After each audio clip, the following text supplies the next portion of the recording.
యేసుక్రీస్తు నామములో మీ అందరికీ శుభాలు వందనాలండి. యోబు రాసిన యోబు 7వ అధ్యాయము 9-10 మేఘము అదృశ్యమయ్యి ఇడిపోయినట్టుగా పాతాళం దిగిపోయినాడు మళ్ళీ ఎన్నడూ కూడా ఎక్కురాడు. ఆడి ఇంటికి మళ్ళీ ఎన్నడూ కూడా రాడు. ఆడి తలము ఆడు ఎరగరు. ఆడింటికి ఎన్నడూ రాడు, ఆడి తలం ఎరగడు.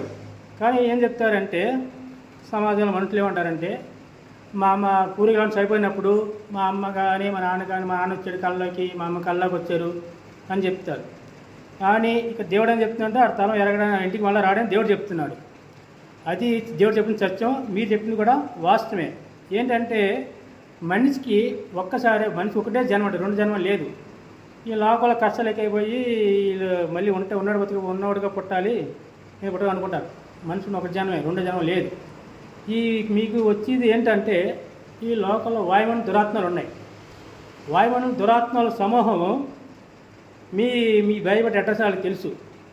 వాళ్ళు మీ తండ్రి మీ ఇంట్లో ఎవరో కాల్ చేసినప్పుడు వాళ్ళు వచ్చి మీ ఓళ్ళుగా అలా వస్తారు తప్ప వారు మీ మనసు వచ్చి శరీర మనసు వచ్చి ఎన్నటి కూడా తిరిగి రాడు.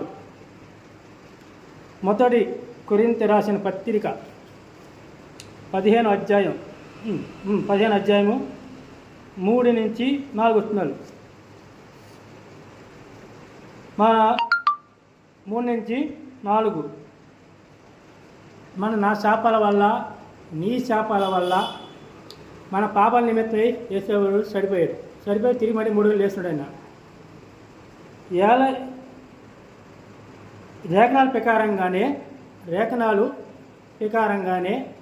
ఆయన క్రీస్తు చనిపోయి పాతిపెట్టబడి లేఖనాల ప్రకారంగానే 3వ రోజు లేచి ఉన్నాడు. 3వ రోజు లేచి ఆయన కీపాకి కనబరుచుకున్నాడు. కీపాకి కనబరుచుకుని ఆ తర్వాత 12 మంది శిష్యులకి కనబడుతున్నాడు. ఆ తర్వాత 500 మందికి ఒకసారి తన కనబరుచుకున్నాడు.